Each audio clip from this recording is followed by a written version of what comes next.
In this video, we're going to be taking a deep dive into the past, present and future of Merlin Entertainments. They are the UK's biggest theme park and attractions operator, operating a variety of different attractions, not just here in the UK, but globally as well. Over the years, they have grown so much to over 140 different attractions. Really is a fascinating story, the history of Merlin as a company. And that's what I'm going to dive deep into first in this video. We're going to go way back to the start of the company in 1998, talk about how they grew so much over the years, the former CEO that grew Merlin to the company that it is now, and also as well, just how they became one of the biggest attractions operators in the world. We're then going to talk about the present situation at Merlin, because over the past couple of years, there's certainly been some big changes. There's been a loss of revenue, and there's currently a big infrastructure change going on behind the scenes. They're restructuring so much at their different parks and attractions. So I just wanted to kind of talk about the present and then go on to the future. With everything going on at Merlin at the moment, what does this mean for the future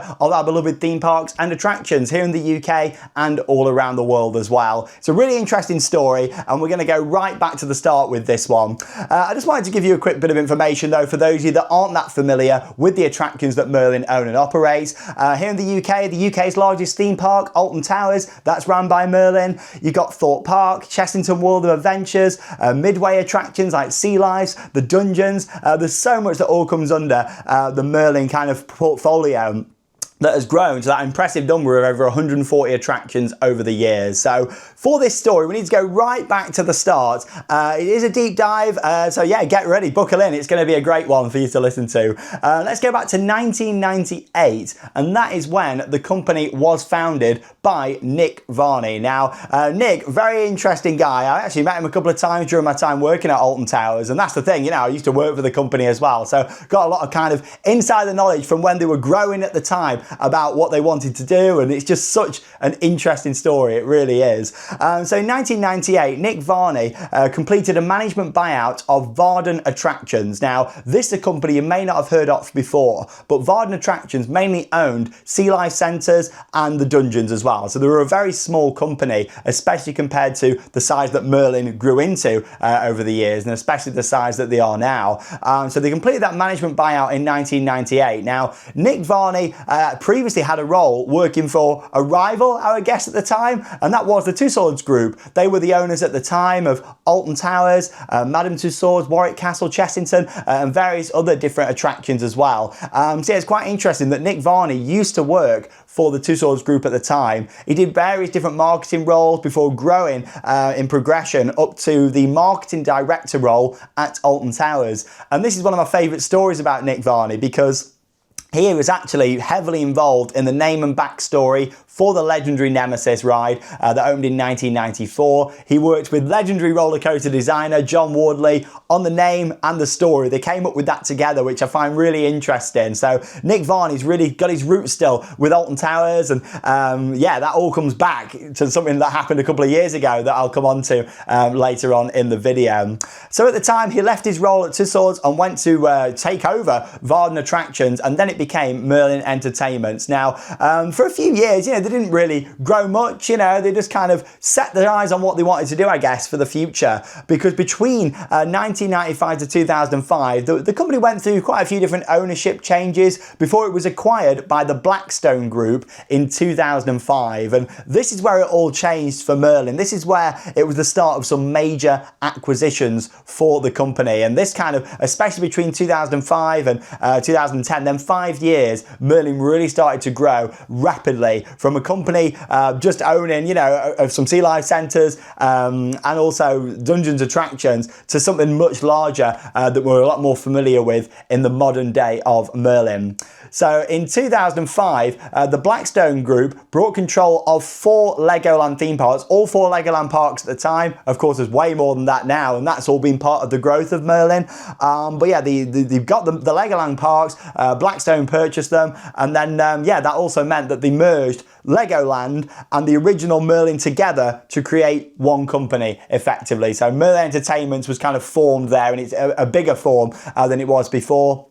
you know, this smaller company, previously Varden Attractions, that all come together to now own the Legoland parks as well and operate the Legoland parks, which is a really important part of this, because the whole kind of ownership of Lego and how that all works is very fascinating. It really is. And it kind of comes into another company that are involved with Merlin now and sales going on. It's quite complicated when it comes to the relationship between Merlin and Lego. But basically, Merlin bought the rights to operate and run the Legoland parks effectively, and that was the 4 parks at the time.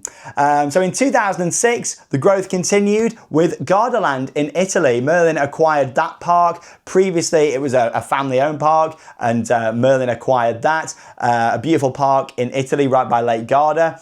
And then the big one really happened in 2007, and this is when in May that year the Blackstone Group purchased the Tussauds Group. Now, Tussauds were a huge company at the time, doing very well, you know, expanding the parks, adding new rides and attractions. And of course, they owned Alton Towers, Chessington World of Adventures, Hyde Park, which is in Germany, Warwick Castle, the Madame Tussauds Group, and a few other different bits here and there as well. Well, they were the main things. And actually, Blackstone purchased them in May that year for around £1.5 billion. So it was a huge investment at the time, obviously to take that. And straight away, Merlin kind of merged with Tussauds under Blackstone, under that deal. So Blackstone purchased it. It was all merged into one big company. And again, Merlin Entertainments was really then starting to be this big kind of powerhouse in 2007. I remember at the time when Alton Towers, you know, had been purchased by them and the rest of the Tussauds Group.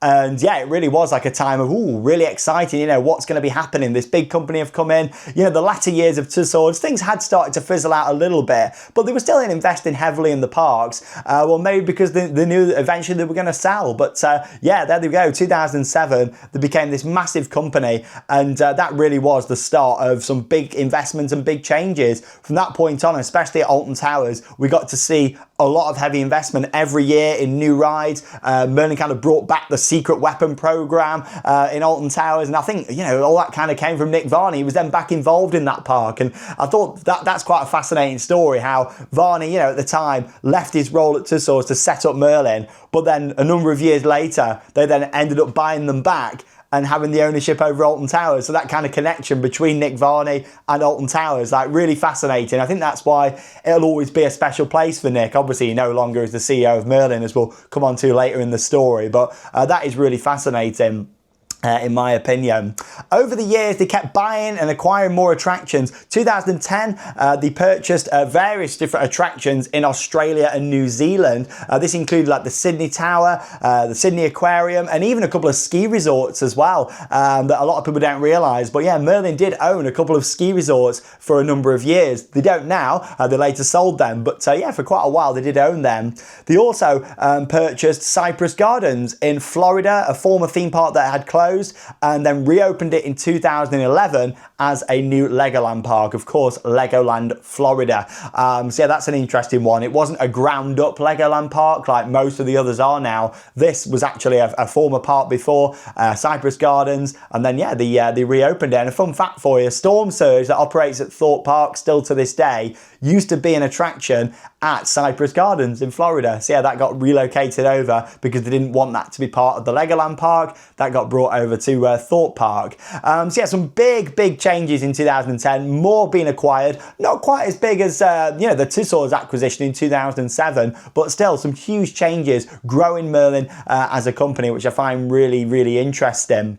They then went on to really expand the Lego brand that they acquired back in 2005. They thought, let's open more. Malaysia opened 2012, Dubai 2016, Japan 2017, and then most recently New York 2021, Korea in 2022, and Shanghai in 2025 this year. And there's still plans for another 3 Legoland parks to open in China in the coming years as well. So it'd be interesting to see if all of them do come to fruition, especially with everything currently going on at the company, as we'll come on to later in the video. Now, on the 8th of November 2013, Merlin actually floated 30% of the company on the London Stock Exchange, which I thought was quite interesting. The company was then valued at £3.4 billion. And you kind of add everything up what Blackstone had purchased. They got a good deal because the company was worth a hell of a lot more than what they ended up paying for things a few years prior. 2013, Merlin was in a really good position. They owned so much. They were really expanding, investing still heavily in the parks and attractions that they owned, and also remembering the roots as well. Here in the UK, they are a British company, and it's one of them that they did always keep investing in the parks. Alton Towers, Thorpe Park, new coasters, new rides, stuff coming in, which was really good to see. Of course, for them, it meant that they could also have a big annual pass, and that's when the Merlin annual pass was kind of formed. That's still a thing to this day. Again, that's had changes recently that I'll talk about, but it's one of them. The Merlin annual pass for them became this big kind of thing, what they could get out there and get more people coming to their parks and attractions. So yeah, that was a big thing for them, having an annual pass what covered so many different attractions, all their theme parks, all their midway attractions here in the UK. They've also got Merlin annual passes in other parts of the world as well, that are separate, but yeah, the main one here in the UK that covered so many different attractions, both the theme parks and of course them midways as well. So this kept growing and growing. In 2015, they opened some attractions in Orlando, starting to head into the theme park capital of the world. The Orlando Eye opened, Madame Tussauds and Sea Life all opened at Icon Park there. A really nice little complex. They later went on to sell the Eye, but then in 2024, they bought it back again. So that's quite an interesting acquisition. Now in 2019, things really started to change. Private ownership again came back in. Obviously they had that kind of public ownership for a few years, but no, private ownership. Once again, a takeover offer for £4.8 billion from a consortium consisting of the Kirkby Group, basically the family behind Lego Group. And that's where it all gets quite interesting because Merlin operated the Legoland parks and invested in them, but then Kirkby then came back, which are part of the Lego family, to take over Merlin. It's interesting. I mean, when it comes to finances and takeovers and stuff like that, it's certainly not my expertise, but still, it's interesting how it all works. So basically, they came together. Kirkby, an investment board from Canada, and the Blackstone Group kind of came together for this takeover offer again of Merlin Entertainments of £4.8 billion, which is a huge amount of money. And it just shows the value that Merlin got to. I think for me, that's what I find the most impressive with this whole kind of story. Merlin started off with this tiny little company owning a few Sea Life Centre aquariums and a couple of dungeon actor-led walkthroughs to what they became, owning all these big attractions. And yes, that did come because of the investment from the Blackstone Group. But just how fascinating. What a growth story. Like, what a success story over all them years, growing so much. We then saw rapid growth of the Legoland parks, as I mentioned, all them different ones opening around the world. New midway attractions, Legoland Discovery Centres opened, over 20 of them all around the world. More Sea Life Centres, more Madame Tussauds, dungeons. We saw the likes of Shrek's Adventure open in London, the Bear Grylls Adventure in Birmingham. This really was a time of rapid growth for the company, and we saw them investing in so many different attractions and expanding so much. But I think this for me, and this is only my personal opinion now, everything that I've shared so far is facts and information about what actually happened. This is my personal opinion on this. I think this was actually the start of the downfall of Merlin as a company, because they expanded rapidly in all these different attractions, and not really because they wanted to invest in quality. They just wanted quantity, and that's where it really started to grow. You started seeing them, we've got over 100 attractions, then over 120, and they ended up at one point owning, I think, over 160 attractions. It's about 140 now, but at one point they had over 160, which is fascinating that they grew so much. But that was start of the downfall, because from that point on, kind of investment in the UK theme parks that were bringing in huge money, Alton Towers, Thorpe Park, Chessington, profitable parks. Attendance is good. They make a good profit, especially Alton Towers. It's a very profitable park.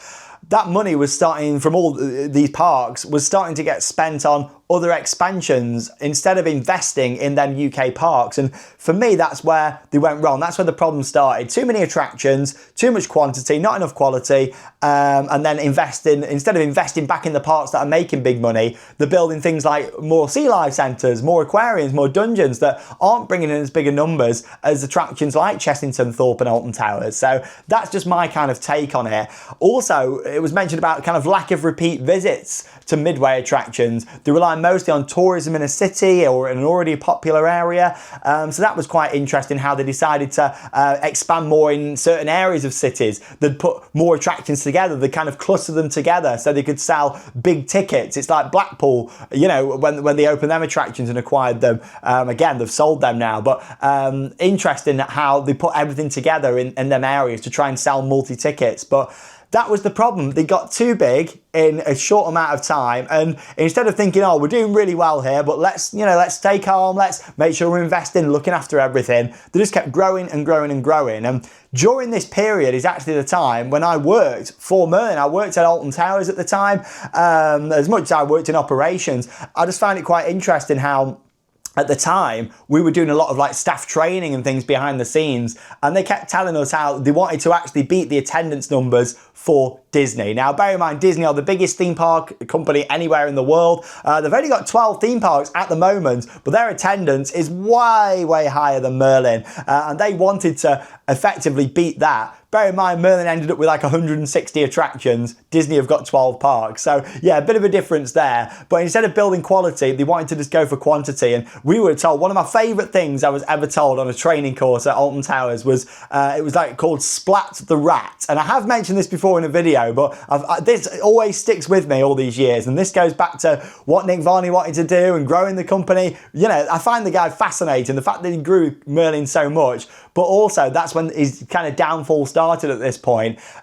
Splat the Rat was basically, they called Mickey Mouse a rat. So they were like, we're gonna splat the rat, we're gonna splat Mickey Mouse, and we're gonna be the top company. I just find that really fascinating. If anything, there was a bit of arrogance maybe from Merlin at the time. I used to think that because I was actually a trainer at the time, you know, so I was thinking I was helping out with some of this training and stuff, and it was like, what is going on? This is getting a bit weird. It all sort of going to like the Merlin way, and the list of different things that they do, make every pound, dollar, euro count, all this kind of stuff coming in. So yeah, there was a shift. I was working for the company at the time, but also on the outside I was an enthusiast as well and running the channel. So it was an interesting time for me because having to kind of stay neutral on it all and thinking, well, what's going on? And that's why ultimately I left working for Merlin in early 2018, because I'd just had enough of how it was being ran, I'll be honest. So that was my time to kind of come away from it and see it more from an enthusiast point of view again, which was the best decision I could have ever made because it grew the channel so much and done so many amazing things since then. I always appreciate my time working for the company. I enjoyed it. I met so many amazing people, and I still think, especially if you're like leaving school and just want to get a job, which I did. You know, I didn't go college or uni or anything. Went straight in to work for Alton Towers, and I think they're great for that. Are they great for a long-term career? Probably not, but at least, you know, them initial few years, definitely at the start of your life, working life that is, I think they're a great place to go and work. You get more confidence, you meet people. And yeah, it really is amazing. So I'm always thankful of my time working for them as a company, but there were certainly some times that were really interesting behind the scenes as well. So yeah, they kind of, they grew so much. And then yeah, it also kind of started to get a bit stale for some of the parks, attractions, attendance, and it was just a bit rocky. They'd grown so much, too much, that they couldn't focus on individual attractions now. Gone were the years of a new ride every year at all their parks. It was kind of, things were starting to be spread out a lot more now. Right, we've opened up something over here in China, we need to hold back on this investment in the UK. That's kind of how it felt, and that's kind of how it's been since. And that carried on for a number of years. Then COVID-19 came in 2020, a difficult time, not just for Merlin, but all businesses and everyone. Like it was a crazy time, wasn't it? Go back 5 years. But after the pandemic was actually a really strong time for Merlin as a company, because they saw substantial growth in 2021 compared to 2020, but they hadn't returned to them pre-pandemic levels. They welcomed 35.2 million visitors across all their attractions attractions in 2021, which was an increase from 22.1 million in 2020. However, that still sits well below what they were in kind of pre-pandemic numbers, which was 67 million. So yeah, they kind of dropped. Crazy, isn't it, how much of an impact COVID had on companies? The drop from 67 million all the way down to 22 million in 2020, which is crazy numbers. But still, 2021, we were on an increase again. And then 2022 came along, and that really was a boom for a lot of different theme parks and attractions, not just the UK industry, but I know parks around the world saw this big kind of revenge travel, they called it, didn't they? People traveling and wanting to go out. We've had the lockdowns where you couldn't do certain things, you couldn't go out at certain places. This was it. 2022 was that time of everybody could go. There was a boost in tourism, and 56 million guests visited Merlin attractions that year across 140 attractions worldwide, which was very impressive. The risen up again after COVID, but unfortunately the investments and things were starting to slow down across their existing attractions still. They were still focused on these big rapid expansions, and this is again where they went wrong. I think after 2022, again in my personal opinion, that time and money should have been spent on, right, let's really boost our UK attractions now, let's keep investing heavy, so when the boom dies off, which it will do, and it did do, they can keep investing heavily and sort out the finances. But no, they used them kind of profits to invest in more new things, opening more Legolands, more attractions, and then you ended up getting to the situation where they are now, which is not a great financial situation. At the end of 2022, Nick Varney, who had been the CEO all the way since back in 1999, did actually leave the company, which for me was a really interesting one because Nick had grown Merlin so much over the years. He literally rode it out through COVID, through a difficult time. And then 2022, it's like at the time Nick knew that something was going to change with the company. Maybe he did. He was the CEO after all. But no, after being that long time CEO, he did leave. Along with that, the Chief Development Officer, Mark Fisher, did also leave Merlin at the time as well. So again, that was a real interesting one where, hang on a minute, you've got your two top people, your two top dogs at Merlin who have left. What's happening here? What's going on? And that's kind of where, it all leads into the next part of the story, or should we say like the downfall of Merlin and this unstable kind of future, what they've got now. So 2022, the boom was there, great attendance, but then Nick left at the end of the year. 2023, started off, of course, with the new CEO. Scott O'Neill was brought in as the new CEO. Now, Scott, met him again, nice guy, came from a media and sports management background. And I think this was probably part of the problem with Scott. He was a great guy and he had a big kind of, he'd be out there in the parks. The thing is with Nick Varney, he was very kind of, hidden away. He didn't really, make public appearances at the parks, like things like, I don't know, IAPA, for example, the big like Orlando show. He didn't really, Merlin were never really there doing their big thing. Whereas Scott O'Neill changed that. I'll always remember the opening day for World of Jumanji at Chessington. He was there and he was there at the front of it, opening it up, cutting the ribbon and stuff. And I really appreciated that. It was like Scott O'Neill really wanted to be the face of Merlin and get out there and show what they're doing. And I'm sure for him, he was thinking, this is great. Attendance has been really good. We had the boom in 2022.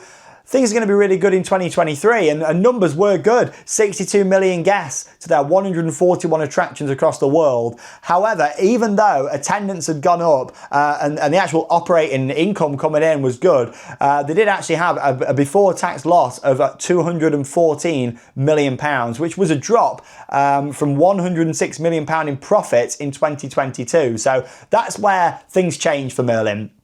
They had a great year in 22. And then 23, there was that change. And like I say, it's like Nick Varney knew what was coming, isn't it? I think that's probably why he jumped ship at that time. Was he pushed out? Did he jump ship? Who knows? But the official thing is that he left Merlin, but we don't know what goes on behind the scenes doing some of these companies. I told you it was going to be a deep dive, this one. So yeah, basically they went from, making £106 million profit to a £214 million loss pre-tax. So that's quite interesting.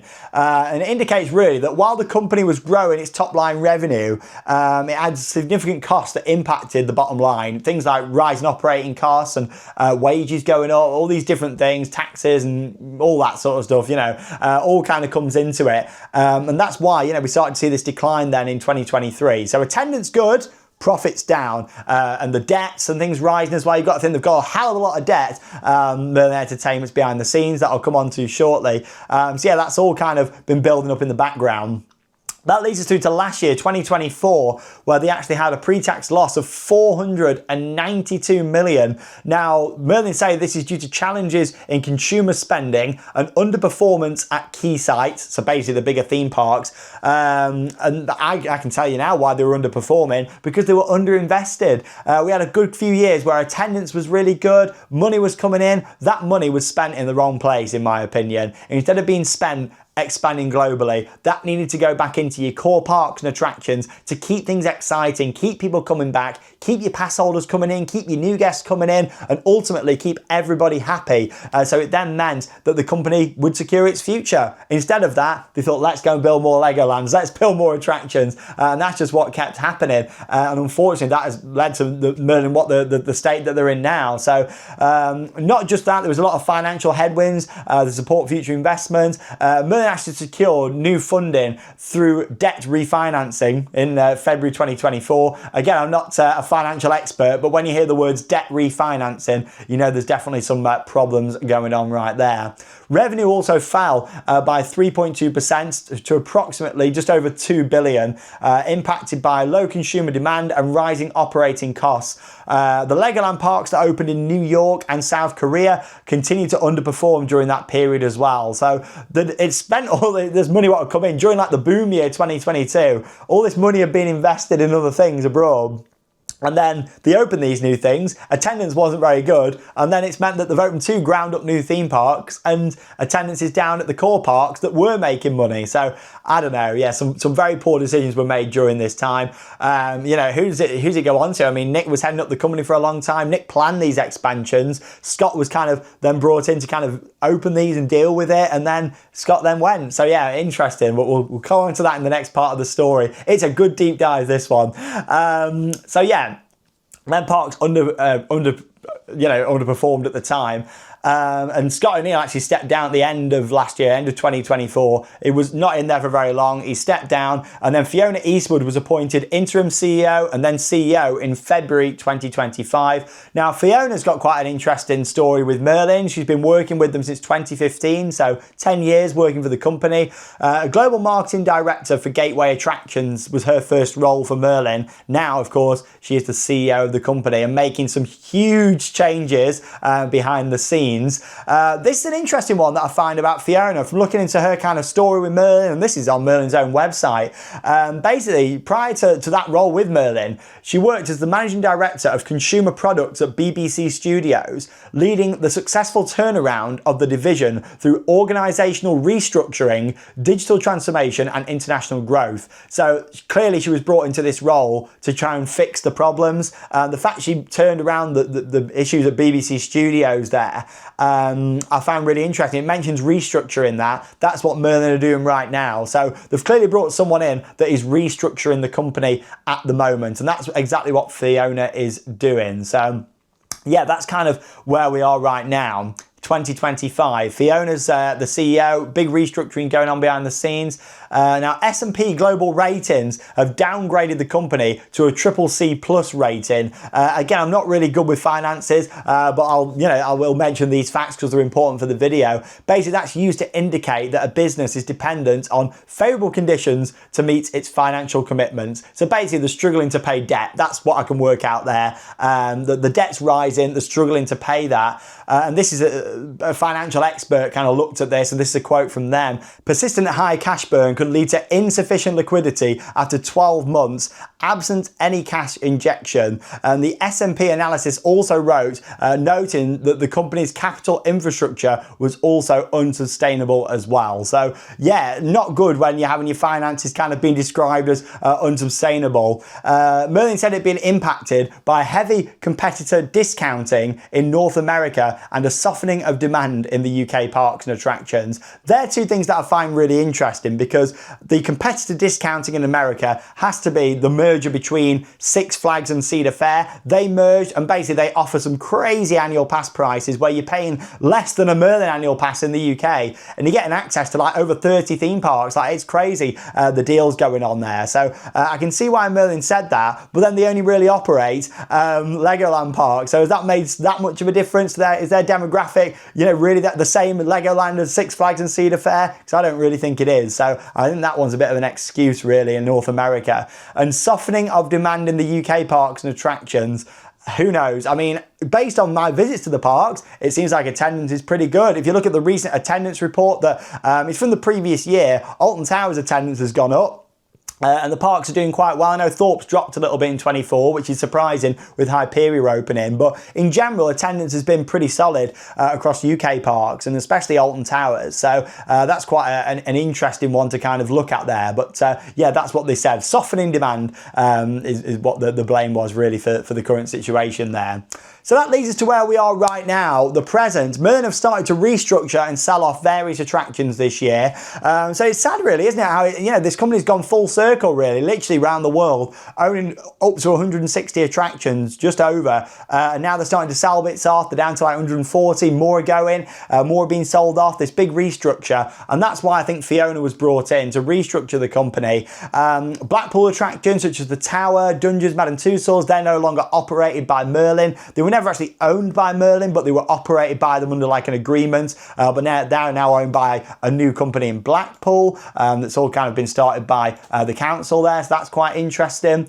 Most recently, the sale of 29 Legoland Discovery Centres. There's 2 here in the UK, but there's a lot more around the world, America, Asia. All 29 have been sold in a 2 million deal back to Lego. And that's where it all goes really confusing again, because Blackstone and Kirkby and Lego family, I don't know, like all goes round, you know, who owns what. But yeah, basically the Lego family, the Lego group have gone back to buy these now, which is interesting. Are they going to go for the Lego parks themselves? Well, anything's possible, isn't it? It's clear that that might happen at some point in the future. They paused the plans to sell some of the Sea Life centres after potential buyers gave insufficient bids. Basically, they were trying to sell quite a lot of Sea Life aquariums here in the UK. They were keeping some, but selling some of them as well, quite a lot. But that's now been temporarily halted. It says temporarily, so we'll see what happens there. If funds get really low, they might just have to accept the lower bids for them, but we'll see what happens. There clearly was interest to buy them, but yeah, they decided to pull that later on. They've also closed quite a lot of different attractions in the past couple of years. The Bear Grylls Adventure closed, Little Big City closed, 4 Madame Tussauds have actually closed in the past 2 years, not in the UK but abroad. Shanghai Dungeon closed as well. So yeah, there's a lot kind of going on as the company kind of reviews its assets and selling these different attractions here. Now what's happening right now under the leadership of Fiona is a global restructure of Merlin Entertainments. Now, this is basically to unite the business and centralise some services, which includes consulting on proposed changes to roles and responsibilities. So what this basically means is they're cutting back certain things and moving things around behind the scenes, and centralising is normally a word for getting rid of some departments and making one, isn't it? Maybe 3 or 4 things will all go into one department. That's what centralising normally is, isn't it, with these companies? Now, capital investment is going to be increasing in existing attractions. So this is kind of what I said 3 or 4 years ago when, you know, things weren't doing, started to take that turn. What they're starting to do now is a few years too late, really. Investing in their existing attractions is fantastic. Really happy to see that, but that should have been done after the boom in 2022. From 23 onwards, we should have been seeing them invest in them attractions, what they've already got, instead of opening new ones. And that's where all the problems kind of start, isn't it? Back then. So finally, they've realised. Fiona's come in, and I really appreciate that. She's thought, instead of opening new stuff, let's invest in existing attractions.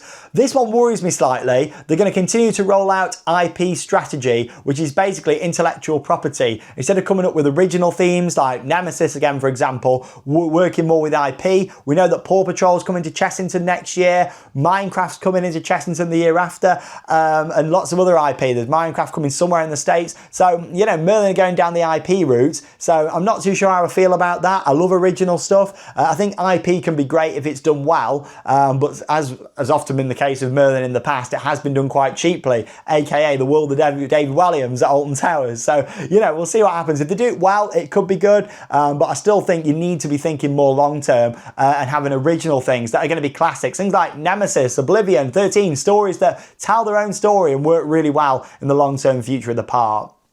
Outsourcing is becoming a big thing. Food and entertainment have been outsourced the past few years on top of other things that were outsourced in the past. There's going to be other park departments that are going to be outsourced in 2026 that are going to join the list as well. Some have been announced, some yet to be announced, we believe, so I won't go too much into them, but there's certainly a lot of outsourcing going on behind the scenes at Merlin as well. And all this kind of creates uncertainty, doesn't it, as well? Unfortunately, like, we were aware of quite a few of our friends that work still at Alton Towers and for Merlin, and there's a lot of redundancies going on, basically creating new roles and getting rid of old roles and merging roles and that sort of thing. But that could affect staff numbers and the roles at individual attractions over the years as well. So yeah, that's kind of where we're up to right now. A fascinating deep dive, a fascinating story of Merlin, how they started off so small, grew so big, and have realised they've become too big and need to start toning things down a bit now and actually investing in their core attractions. Places like the resort theme parks in the UK. Thorpe Park, Chessington, Alton Towers, they are profitable, well-attended theme parks. They just don't get anywhere near as much money spent on them as they should do. They're making the money, they could spend the money back there, but they haven't been. They've been investing it abroad in other attractions. They need to be putting that money back into them attractions, and that's what I've heard from a couple of our sources, that they've realised that now. I don't know how it took them this long, but they've realised, and they now need to start investing that money back into them parks. So really interesting. What I can see happening is possibly the sale or closure of more attractions. Closure is in more of the smaller midway attractions like we've already seen. Maybe, you know, things like, you know, how long's like Shrek's Adventure safe for, things like that. I don't know. This is just my personal understanding, by the way. You know, how safe are them smaller attractions for? The dungeons, other smaller things, you know, could we see them sell off things maybe like, I don't know, Warwick Castle? Could that get sold off? Or maybe even bigger parks. There's been a lot of talks about, you know, could Alton Towers get sold off, especially with the amount of lack of investment in recent years, the cancellation of upcoming projects. It seems like Project Horizon was put on the back burner, the big new indoor ride. You know, that looks like it's been cancelled. So, you know, could all that form into maybe Alton Towers being sold off? We don't know, but ultimately I don't think they want to sell them off because they make a lot of money, but they might be forced to do it. You got to think big resort theme parks like Alton Towers, Thorpe Park, Chessington, they make a lot more money than a small midway attraction. So yeah, it's going to be an interesting time. I don't think they're going to want to sell them, but ultimately with the state of the company at the moment and all the debt and everything going on, they may be forced to. Wow, there you go. What a deep dive into the company. Did you learn anything new in this video? I'd love to know in the video comments. And this is the first of a lot of different deep dive videos we're going to be doing. I'm actually going to take a bit of a deep dive into Alton Towers and their history, because obviously Alton Towers has got a fascinating history, but I more want to do a video kind of talking about what's happened since, you know, Merlin took over, the growth of the park, the investment, and then all of a sudden how things change. So that'll be coming up at some point very soon, and lots of other detailed sit-down videos like this where it's just going to be you and me sitting here talking in detail about everything going on. And yeah, hope that you've enjoyed it. If you did like this type of video, give the video a big thumbs up, really do appreciate it. Make sure you subscribe to the channel, turn the notification bell on, because we've got lots of exciting content coming up. Vlogs, sit down videos, reviews, and so much more. And ultimately, I hope that things turn out really well for Merlin. We want to see the company do well. I don't enjoy filming videos where we're talking about companies like this because we want to see them do well. We love the attractions and theme park industry, but ultimately I think with this one, Merlin did start digging their own grave a few years ago. So let's hope they can pull themselves out of it, and in a few years time we can be looking at a much more solid company, a lot more stable, that is investing much more heavily in their core attractions that made them the company that they are today. Thanks for watching, and that leaves me with one final thing to say. Get out there and keep on riding. See you in the next video.